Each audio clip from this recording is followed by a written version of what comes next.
What is brand strategy and how can you incorporate it into your design process? Well, in this video, I'm going to share my exact strategy process so you can see how I create not just logos, but fully fledged brands that become the driving force behind building brand awareness, increasing sales, and establishing businesses as A players in their industries. Let's dive in. So client is onboarded, and there's a few tasks I get them to do. So one of them is filling out a discovery questionnaire, which then helps with the next stage, which is booking a strategy call. Okay, and then, so the strategy call is the first stage of brand strategy as a whole, right? Why do you do this call? Like, what's the purpose of it? So without this call, I wouldn't be able to do the 2-3 stages that come next. So the whole point of this call is to extract vital information from the client about their business, which will then help with designing the visual identity. Okay, so going into a call like this then is obviously very important for the following stages. How do you ensure that you're asking the right questions to get the information you need for those following stages? So I have a questionnaire and script that I like to follow for every strategy call I have with clients. And this breaks down the 3 important stages within brand strategy. So you've got brand foundations, which is, the why behind their business, why they started it, their brand story. You've got brand positioning, which goes into target audience and competitors. And then you've got more about their visual style and their vision. Okay. So let me play devil's advocate for a second. That all sounds great. Yep. But what if the business you're working with is, say, a startup, or maybe they're just a smaller business like a local bakery or something, and they've never needed to know their business's why or their brand values. So when you ask them these questions, they just kind of reply with a blank stare like, well, I don't know. Yeah.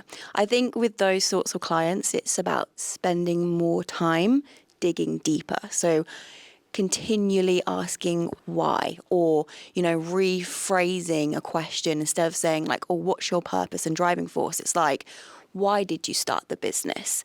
So yeah, I guess it's just reframing how you ask the questions and kind of like dumbing it down just a little bit to get more information out of them. Yeah, I think what you just said there essentially reframes the question into about them and instead of their business, because a lot of small business owners, they are the business. Yeah. So it's like, well, brand values and mission and stuff, that's all for the big corporate companies. But when you switch it and reframe the questions to about them, so like, why did you decide to create this business? Or what values do you hold kind of dear to yourself? Because they are essentially the business. It translates very well. Yeah. I think as well, it's explaining to them the importance of understanding. Because they might just think it's fluff. Yeah. Well, I don't need to know. So it's not just a local business. I like to say to clients, like, if I can understand why you started your business, or if there's, a unique story behind your business name, that can, You can play on that. I can play on that in the design stage. There's actually going to be intention behind the design. And if we dive deeper into your story, it's really going to help me. And also it's going to help them because they can use that story within their marketing. Yeah. Okay. So with the strategy call done. Yeah. What's the next step you then move on to? So I spend about a week doing analysis, researching into their industry, researching into their competitors, just basically extracting information from that strategy call, and then moving on to the next stage. So once I've done this analysis on the business, I'll then start compiling that into a strategy presentation. Okay, so you just mentioned, so in the next stage after the strategy call, you gather all the information from it. Yeah.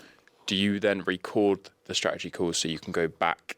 Yes. And kind of look at it and go through it with like a fine-tooth comb or something? Yeah. Strategy call's recorded.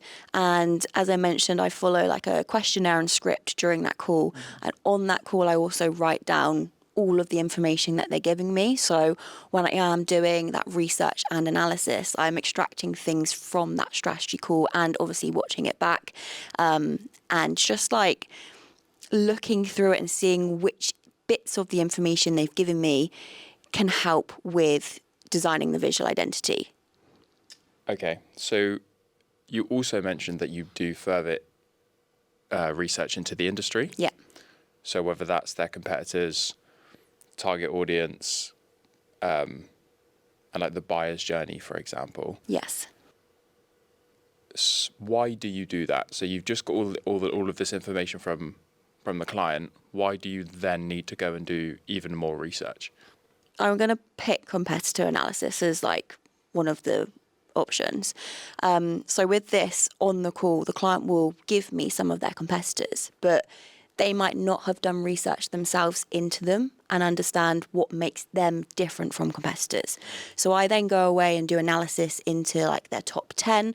I'll have a look at, the overall competitive landscape and try and extract like information about their visuals, their messaging, and compare this to my client. So what is it that sets them apart? What is it that, is their competitive advantage, which is going to make someone else buy over the competitors? Okay, so you just mentioned top 10 there. Yes. Say the client gave you 2 or 3 Yes. on the call. How do you then go and find the other 7? So I use Google. There's a few websites that I use. One of them's like Similar Web, I think it's called. And you can literally just type in their website and it'll give you some analysis and information on other competitors around them. If I'm struggling to understand more of their competitors, I'll go back to the client and just be like, can you give me an updated list so I can go and do more information in the industry? Okay, and then when you're looking at those competitors, I know you briefly touched on it there. What some things are you looking for? Is it strictly just visuals? So this competitor's using the colours blue and red with a, I don't know, sans serif type face. Jeez, Is yeah. it strictly visuals or are you going even deeper? So with the top 10, this is more of just an overview of the landscape. So I'll pick, information just about their visuals because it's important just for those top 10. But once I've got that information, I'll then pick the top 3 and I'll do a lot more in-depth analysis. So this breaks down their messaging, their mission, their visuals, their social media, and it allows me to compare them against my client and, find that competitive advantage that I was talking about earlier. Okay, yeah, that makes sense. So that's just one part of stage 2, Yes. which is research and gathering information. Is there another part that you think that would be useful to go over? Maybe Yeah. identifying the target audience, the buyer's journey, or something else? Yeah, so target audience is a big stage because if you're not sure who you're trying to market and attract, it's going to be really hard to figure that out as a brand designer through visuals. So as we mentioned in the strategy call, we do discuss the target audience and I do go in depth on that strategy call. So it's really important that you're talking about the target audience with the client. So diving deeper into who it is they're trying to attract, segmenting the audience on the call. So that is there specific groups they're trying to attract?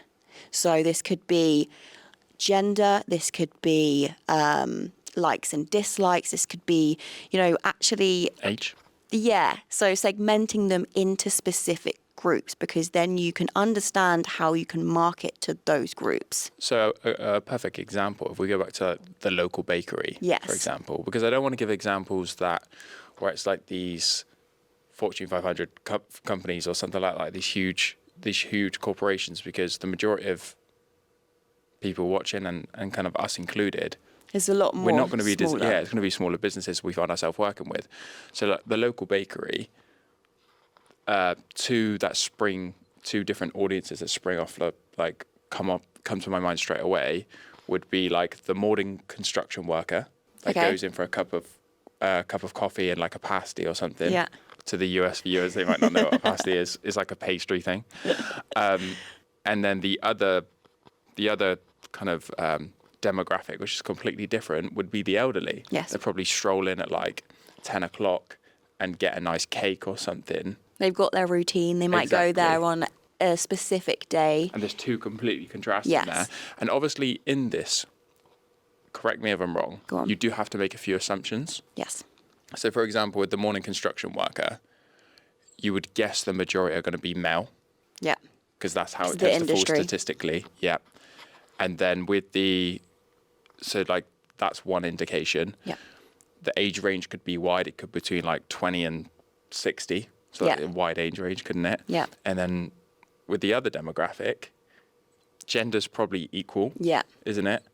But the age range is definitely more like specific. Yeah, I'd isn't probably it? say like 60 to 80 60. Yeah. ish. Yeah. Kind of, isn't it? So that's just a good example of. Yeah. Of what And you're the thing talking about. is, your client will know a lot more of this information. So as I mentioned, it's all about extracting it from them on the call, because they'll know parts of who their audience is. They might not know a lot of like in-depth detail about their likes and dislikes, but that's where you come in as the strategist. That's where, like you said, you make assumptions about, what their likes and dislikes can be. Informed assumptions. Yes. Yeah.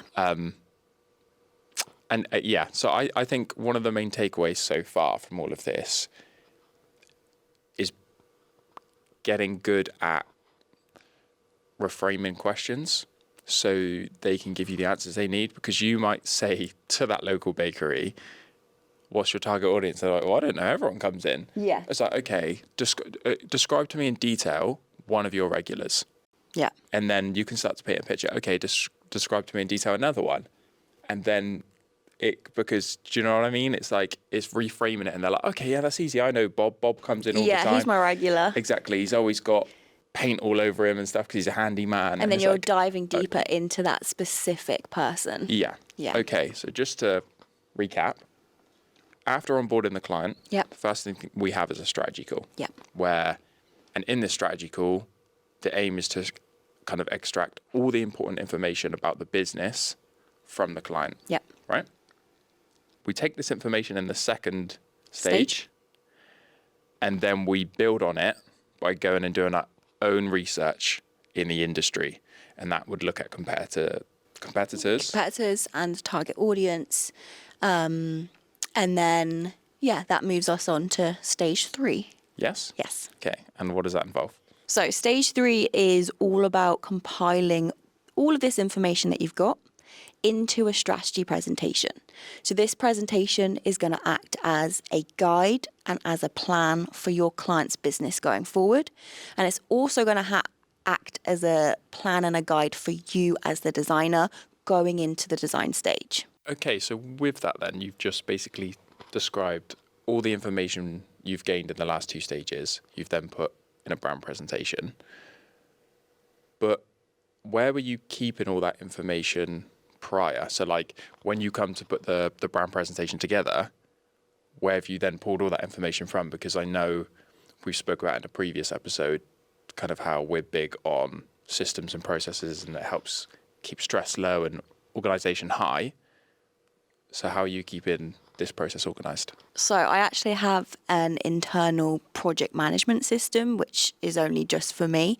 And this compiles all of that information. Okay, so clients don't see it. So it's almost like, well, I've seen it. So it's essentially, for the viewers to give them an idea, it's if any of them have the Notion portal, it's basically a duplicate of that, but it's all internal. Yeah. So like you'd have the Notion portal where the client sees, so say it was like business name, and then you'd have the internal portal below, which only I see, with the business name, and then in it has 2 different things. Yeah, so for example, you have a discovery call with a client, with a prospect, they're not even booked in yet. I create a new project with that prospect client, and I have all the questions that I ask on the discovery call, as well as the information that's input on that, which means when I put together a proposal, I can go back into that internal portal and grab all of that information and put it in the proposal. Same for the strategy call. When I have a strategy call with the client, all of that information that I'm writing down is in that internal portal. So when it comes time to putting it in the presentation, it's all in one place. Yes, and then is it just the process of kind of filtering out, like not just taking all of that information and cramming it into the presentation, because that would overwhelm the client and also yourself when you come to reference it later down the line? Is it just about kind of making it concise and just making sure all the good bits are in there. So I follow a template that I created for myself within the business for brand strategy. And it really helps to, like you said, concise that information. Get rid of all the fluff. Get rid of all the fluff, because yes, you've done all of this research. For example, you've got so much information on the competitor analysis stage.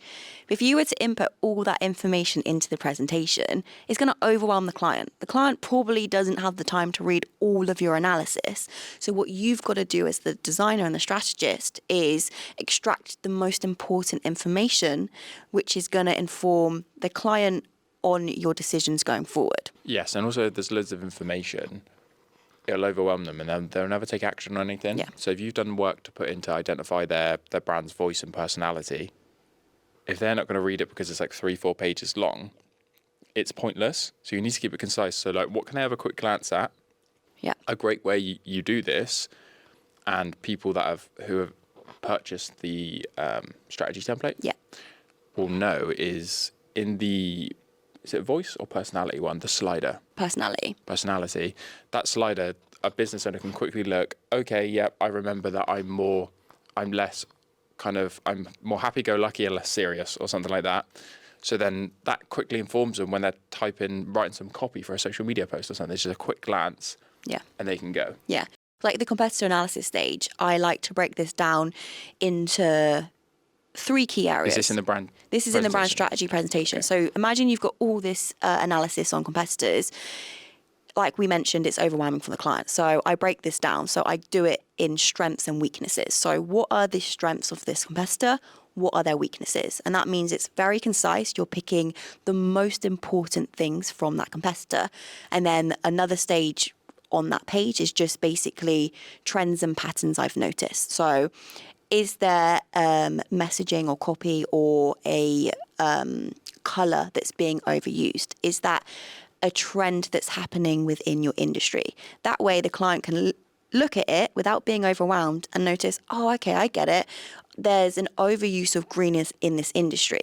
Now this means when they get to the mood board stage, they know why green hasn't been included, because we mentioned in that competitor analysis stage, it's a trend, it's being overused. So if the client was to come back and be like, I really wanted green in my color palette, you could then go back to the strategy stage and be like, remember in the competitor analysis stage, we saw this trend, it was being overused, this is why we haven't included it. And that means the client is going to take more of your advice on board because there's strategy behind it. Okay. So talking of mood boards. Yes. What is the next stage? So you've done the strategy stage. You've put all this information in the presentation. Now within this presentation as well, there's also a creative direction. So this is 2 pages at the end of that strategy presentation, which is 2 mood boards. So all of the information, all of the analysis, all of the research you have done up into this stage is going to inform your design decisions when putting together that mood board.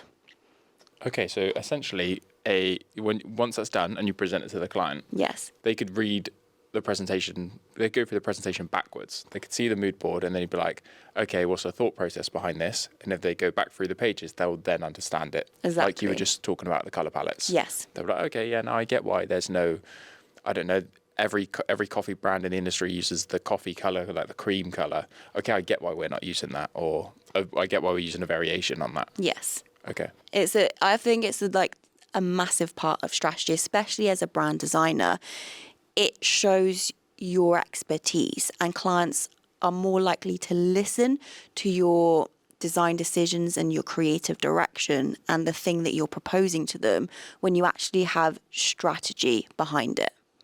Okay, and we will briefly touch on this because I know it's like a hefty stage. Yeah. But when you're creating the mood boards, what's like a brief overview of your process? So obviously you have all that information that you've gathered in the presentation already. Yeah. How do you then go about putting together the mood boards? This is a very, very hefty process. We'll just touch on it briefly. Okay. So if I reframe it. Yeah, go on. You have this information. Yeah. How do you then use that information to find the right images you're looking for? So I like to do like a word map, mind map kind of thing, which is where I take 8 words about the business, and this is taken from that strategy stage. So the bakery, it could be, one of the words could be bakery. It could be about their target audience. It could be where they're based. Just 8 words about the business. So Friendly, warm. Friendly, yeah. You could take it from the personality stage. If there's a word that keeps coming up within the strategy, put that in your mind map or word map. Yeah. So then from this, I then like to play the word association game. You know this, where like I'll say a word. So like say I say like bean. Heinz. Yeah, and then we would keep going like tomato, blah, blah, blah. So basically any words that come to mind. So I'll do this for each of the words until I have a list of words, and then I'll actually come up with the visuals for it. So for example, we've just said tomato. Yeah. I could associate red, fruit, basically Round. round. So any visuals that come to mind with that associated word. Okay. So now that means I have 8 words with a whole load of associations with them, which means when I go and search for images, I have a whole list of words to refer back to, and it ensures that I'm following that strategy that we implemented. Okay. So they are the 4 stages. Yes. How do you then... So say you sent it to the client. Yeah. Been signed off first time. If not, you make a few tweaks to the suggested mood board or whatever. Client then selects the mood board they want to go ahead with. Yeah. You move on to the next stage, which would be starting to design the brand. How do you then refer back to this to make sure you're using all this work and strategy that you've just put in to inform your design decisions? Yeah. So I would say the mood board is your guide because you know that it is backed with strategy. So when you go ahead and start designing, you know that the color choice, the fonts, the photography, the packaging that you've picked within your mood board is aligned with that strategy. So you know you're not going to go off and choose some random fonts, some random colors, because you've identified the best creative direction for them and you're using that mood board as a guide. I do also, when I'm designing, like to have the strategy presentation open. So if there's something I'm not sure on or I need to refer back to, it's always there for me. One thing I want to touch on, this isn't just about brand design. Strategy helps inform everything else, like visually within the business as well. And what I mean by this, say you're a designer that also offers web design services or social media kind of on a retainer, like you're constantly creating assets for a business for their social media. This brand strategy document informs that as well. And a great example of that, the personality and voice and target audience sections, perfect for writing copy for social media and creating posts. You know what kind of vibe the brand has, who they're trying to target, so you can speak to them directly. Yeah. And it's exactly the same in web design. Knowing the target audience informs the way you design the layout, but also knowing what the business sells. Is it just going to be a really simple one that makes the customer journey and the user interface, is it? What's UI? UI, yeah. It is, right. Yeah, just basically really simple so they can go on, purchase what they need and go off. Yeah. Or is it more of a creative audience where they will, maybe the kind of the usage of the website isn't as easy and clean, but they respect and appreciate the kind of the visuals that you use and the cool little elements, and it's almost like a journey through the website. Yeah. But just went off on a slight tangent there, but just to kind of, how do I say it? I guess just to go back to the point I was trying to make is this document not only helps with brand design, if you offer other services on top of that, you will come back to this to refer to it to make sure they're in line with what the brand is and who they are. I think as well, it's like you're providing clarity to businesses. So if they've been struggling to attract clients, or they're struggling to get inquiries, or they've got a great product, but it's just not attracting, the right people. Strategy is going to help with that because you're going to dive deeper into the audience. You're going to understand the industry better, and businesses are, willing to pay a lot more money for reaching that kind of goal. Yes, I think that's a great point actually that we've failed to touch on. The fact that a lot of businesses pay just for strategy, not forget the whole design. Yeah. They'll pay just to have clarity on who they're targeting, how they can approach that. So it's just adding this into your process. We've mentioned how it can help your designs become a lot better, but it's almost like boosting your offering to clients massively. Because it's like, I'll not only design you this great brand, I'm also going to provide clarity on your whole business. Yes, and more intentional with it. Yeah. Yeah. The strategy stage as well it probably takes up like 60% of the project. Yeah. But when I get to that visual identity stage, I notice now it takes me so much less time to design because I have so many more ideas from that strategy stage. And it's just so much easier to design with that guide, the mood board going forward. No staring at a blank screen. No staring at a blank screen. No idea where to start. It's straight into the visual identity. I know exactly what I'm going to do. I know the fonts I'm going to use. I know the direction I'm going for. The client signed this off, which is so important in that strategy stage. Yeah. So it means that anything that you create going forward means that the client knows what they're going to see. So when you go to present that brand identity, there's nothing that's going to scare them, and you're not going to end up, with like 20 revisions. You're not going to be completely off. It's not going to be like, well, this is what I didn't envision. It was like, because you can't drift that far. If you have a set mood board that the client's agreed to and it's strategically been created and backed, there's no way you can create something that's completely off from that, where they're going to be like, well, what is this? And then... Which is how I managed to also get my revisions down. Like, I find now by presenting that strongest concept, a lot of the time I'll get, a few tweaks here and then. Maybe it's just adjusting the color palette slightly, or, adjusting some text, but it's never, I want to change this direction completely, because they knew going into it, they signed off that direction.